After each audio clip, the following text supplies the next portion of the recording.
भाषण पर हम लोग 5 मिनट चर्चा कर रहे हैं। कल 5 मिनट जरूर मिलेगा।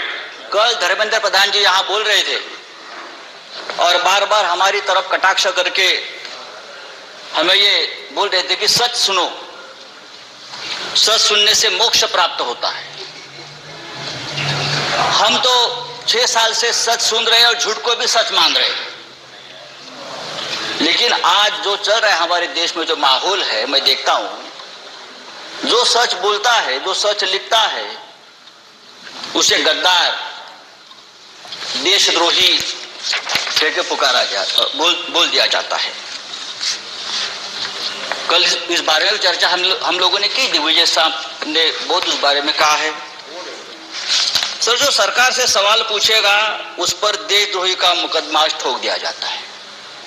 कितने नाम मैं आपको बता सकता हूं। हमारे सदन में संजय सिंह, जो हमारे सदस्य है संजय सिंह, उसके ऊपर देशद्रोह का मुकदमा है। राजदीप सरदेसाई, जाने माने पत्रकार, जिसको हमने सरकार ने पद्मश्री दिया है, पद्म पुरस्कार सम्मानित किया है, उसको हमने देशद्रोही बना दिया है। शशि थरूर, जो यूनाइटेड नेशन में हमारे देश के प्रतिनिधि थे, एमपी है, कैबिनेट में थे, उसको भी देशद्रोही का उसके ऊपर मुकदमा ठोक दिया है।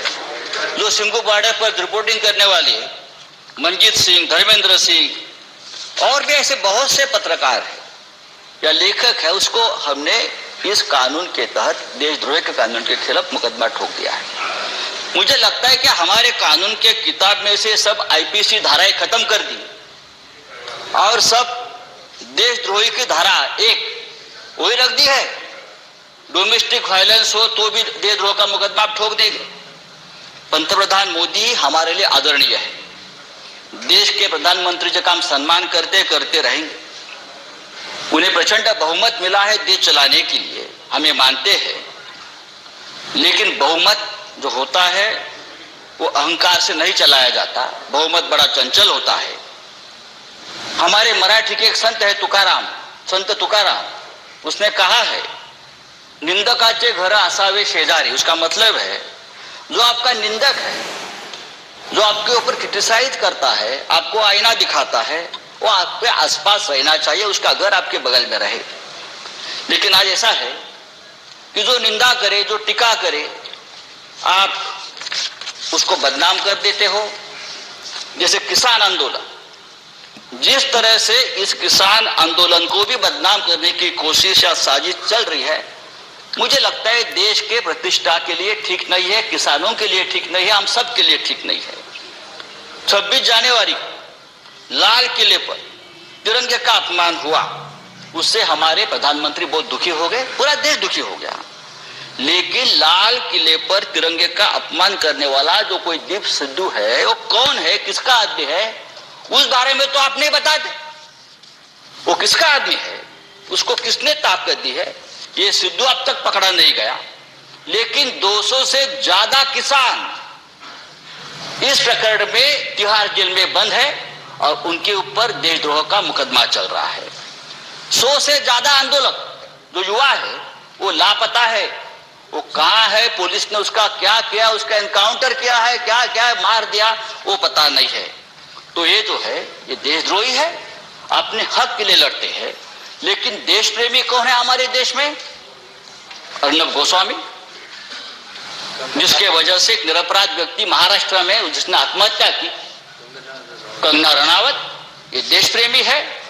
राष्ट्रीय नेशनल सिक्योरिटी ऑफिशियल सीक्रेट संदर्भात, उस संदर्भ में उसने जो सामने लाया है पूरा ऑफिशियल सीक्रेट तोड़ दिया हमारा। बालाकोट स्ट्राइक के बारे में पहले से जानकारी सबको बता दी। हाँ, वो आपके शरण में है, उसको आपका प्रोटेक्शन है। ये राष्ट्रीय सुरक्षा, ये अर्नब गोस्वामी जो हमारे मंत्री बैठे हैं वहां, प्रकाश जावड़ेकर जी, हम उसका आदर करते हैं। हमारे महाराष्ट्र से क्या लिखा उसके बारे में, प्रकाश जी के बारे में जो उसने पूरा जो आप संभाषण, जो डायलॉग आया है ना, तो एक कैबिनेट को भी ये ठीक नहीं है, हमारे सरकार को ठीक नहीं। एक मंत्री के बारे में एक टीवी एंकर जिस भाषा का इस्तेमाल करते, अरे हम छोड़, हम राजनीति में, हमारे बारे में आप कुछ भी बोलो, हम सहन लेंगे। लेकिन एक कैबिनेट में एक हमारे मंत्री है, उस बारे में जो बात करते हैं, और आपको शर्म आनी चाहिए सबको, आप उसको शरण दे रखिए। तो ये जो चल रहा है ये नहीं चलेगा सर। राष्ट्रपति जी ने अपने संबोधन में कहा है, भारत जब जब एकजुट हुआ है तब तब उसने असंभव से लगने वाले लक्ष्यों को प्राप्त किया है, एकजुटता की बात की है। अगर ये बात सच है तो गत 3 महीनों से दिल्ली के सीमा पर किसान आंदोलन के एकजुटता तोड़ने में सरकार लगी है। संजय जी, हजारों किसान आपका 6 मिनट गाजीपुर सिंगू बॉर्डर पर अपने हक के लिए लड़ रहे हैं, और आप इस एकजुटता में आपको देशद्रोह दिखता है। प्लीज।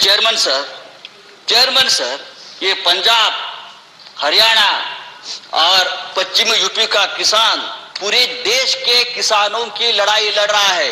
वो सिर्फ 3 राज्यों की लड़ाई नहीं है, और पूरा देश उनके साथ है। तो उनको देशद्रोह कहना ठीक नहीं। ये पंजाब का किसान, हमारा सिख भाई, जब मुगलों से लड़ा तो हम उसे योद्धा कहते थे, जब अंग्रेजों से लड़ा तो हम उसे देशभक्त कहते थे। कोरोना वायरस में लंगर बांट रहा था तो देश प्रेमी था, लेकिन आज वो अपने हक के लिए लड़ता है तो वो खलिस्तानी हो गया, वो देशद्रोही हो गया। ये कौन सा अन्याय है? आप उसको रोकने के लिए बॉर्डर पर किले ठोकते हो, वो बड़े बड़े बैरिकेड्स करते हो। ये बैरिकेड्स, ये किले का जाल अगर आप लड़ाक के बॉर्डर पर करते तो चीन की किलोमीटर अंदर नहीं आती। मैं आपको बताना चाहता हूं सर, ये ठीक नहीं है। लेकिन ये आंदोलन जब तक जिंदा है तब तक हिंदुस्तान जिंदाबाद रहेगा। ये आंदोलन ही हमारी ताकत है, ये देश की ताकत है।